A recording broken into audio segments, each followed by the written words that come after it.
외적으로 뛰어난 그녀들이 나를 만난 건 내가 괜찮은 조건의 남자여서일 뿐, 내가 성적 매력이 있어서 끌리는 남자여서가 아니라는 것들을 깨닫게 되면서부터 시작이 돼. 7년차 개업을 한 변호사야. 전년차 때는 서초동 송무판에서 개같이 구르다 개업을 했고, 지금은 법무법인 운영하고 있지. 월 순수익은 2,000에서 3,500 정도 남겨. 자산은 서울의 부동산 한 채와 주식 조금 가지고 있지. 이 정도 월 수입과 자산이면 대한민국 상위 10%대라고 생각해. 그런 37살에 나는 결혼을 포기했어. 그 이유는 다음과 같아. 첫째, 바꾸기 힘든 선천적 요소들이 이성으로서의 성적 매력의 상당 부분을 결정짓는다는 거야. 이성에게 매력을 느끼는 요인들은 여러 가지가 있잖아. 이 중에서 본능적으로 이성에게 성적 매력을 느끼는 요인들은 상당수가 선천적 요소들이야. 대표적으로 키와 얼굴을 들 수 있지. 이 요소들은 내가 아무리 노력해도 바꿀 수 없거나 바꾸기 힘든 요소야. 키는 말할 것도 없고 얼굴은 성형을 해도 한계가 있기 때문이야. 나는 키가 170에 살짝 못 미치는 키에 변호사가 되고 나서 성형으로 안검하수와 코르레스나 이성에게 어필이 되는 외모가 되진 못했어. 이러한 선천적인 요소들을 갖추지 못한 나는 후천적 요소들이라도 잘 갖춰야 이성을 만날 수 있을 거라 생각하고 10대와 20대를 오로지 공부에 투자했어. 실제로 10대에는 서울대에 가면 여자친구가 생긴다는 말을, 20대 때는 변호사가 되면 여자를 골라 만난다는 말들을 맹신하며 살아온 거지. 두 번째, 노력으로 극복할 수 있는 후천적 요소들은 조건일 뿐 이성으로서의 성적 매력의 요소가 될 수 없다는 거야. 그렇게 열심히 살아온 덕에 지금의 후천적 요소들을 갖췄어. 서울대 출신의 자리 잡은 법무법인 대표 변호사. 실제로 변호사가 된 30대 초반부터 안 들어오던 소개팅이 쏟아져 들어오기 시작했고, 어딜 가든 이성을 만날 수 있는 기회들은 늘 생겼지. 내 인생의 황금기가 온 것처럼 행복했어. 그러나 이러한 행복은 오래가지 못했지. 왜냐? 선천적 요소를 갖추지 못했던 내가 후천적 요소들을 얻기 위해 투자한 노력과 시간에 대한 보상 심리가 생겼기 때문이야. 그래서인지 나는 20대 때는 거들떠도 못 봤던 미모의 여성들을 만나고 싶다는 욕구가 솟구쳐. 그런 이유에서 실제로 아나운서 지망생 스튜어디스를 위주로 소개를 받았고 운이 좋게 소개를 받아 사귀기도 해. 문제는 외적으로 뛰어난 그녀들이 나를 만난 건 내가 괜찮은 조건의 남자여서일 뿐, 내가 성적 매력이 있어서 끌리는 남자여서가 아니라는 것들을 깨닫게 되면서부터 시작이 돼. 길을 걷다가 누가 봐도 잘생긴 남자를 흘기들기 쳐다보던 눈빛을 볼 때마다, 그리고 나랑 사귈 때는 나랑 함께 찍은 사진 하나를 올리지 않던 그녀가 나와 헤어진 뒤 잘생긴 남자친구와 함께 찍은 사진들로 인스타를 도배하는 걸 보고 깨닫게 된 거야. 근데 이게 진짜 현실이야. 그들이 나를 좋아한 건 내 조건들이구나. 그때부터 이성에 대한 불신들이 생기기 시작해. 한마디로 하나의 액세서리 같은 거지. 과시하는 걸 좋아하는 여자들이 있거든요. 나 비싼 가방 샀어 보여주는 것처럼.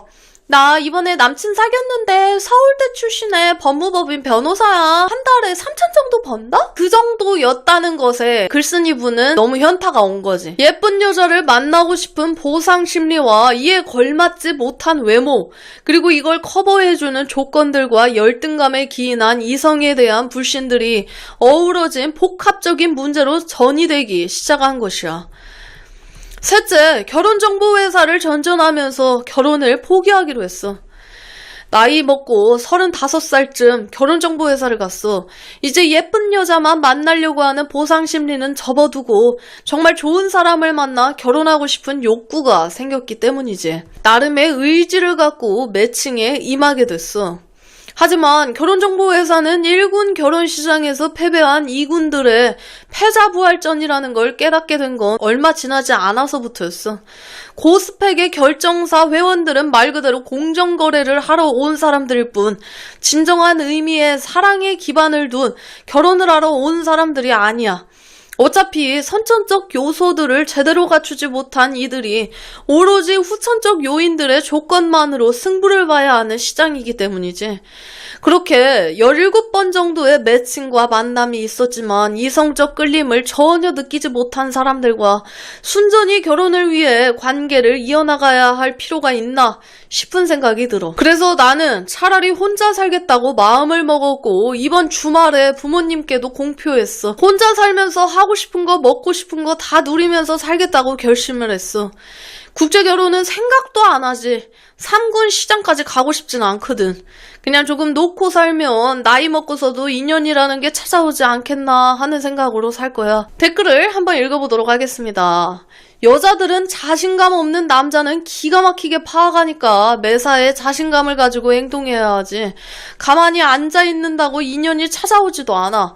무언가를 주도적으로 해내고 모임도 적극적으로 참여하고 무난한 취미도 가져보고 그 취미로 어필을 해보며 적극적인 자세로 살아가야 인연이 찾아오지. 내가 아는 분 나이 40에 월 3천에서 5천 버는 것 같은데 혼자야.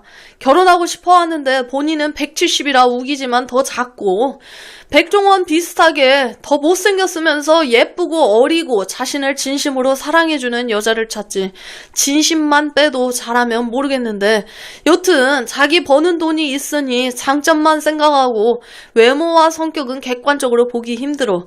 눈 높아져서 결혼 못할 것 같다고 하더라. 결정사 대표가 하는 말이 자기 조건을 조금씩 포기하면 만날 상대가 나타난다고 합니다. 변호사니까 대충 결혼했다가 이혼할 시에 리스크도 너무 잘 알아서 그런 것 같아. 요즘 결정사들은 다르네 어쩌네 하지만 연애 시장에서 매력적인 매물은 결정사 소개팅 시장까지 안 나오는 정도가 아니라 템퍼링과 환승이 진행된 상황에서 FA 시장에 나오기 때문에 바로 팔리지. 늦게나마 깨달아서 다행인데 키 170 살짝 안 된다는 거 보면 168이나 9 이 정도인데 솔직히 키도 문제지만 얼굴 잘생기면 커버되는 키이기도 하지. 성형하고도 이성들 반응이 저러면 얼굴이 많이 못생겼나 본데 그럼 결혼을 안 하는 게 맞아. 하면 100% 펑펑으로 귀결이 되지. 그래도 똑똑해서 다행이다.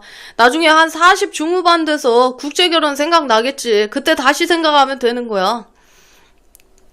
이 글이랑 별개로 원초적인 끌림은 타고나야 되는 것 같아. 노력으로 가릴 수 없는 무언가가 있지. 그리고 그 끌림 없는 결혼의 시작은 너무 건조하고.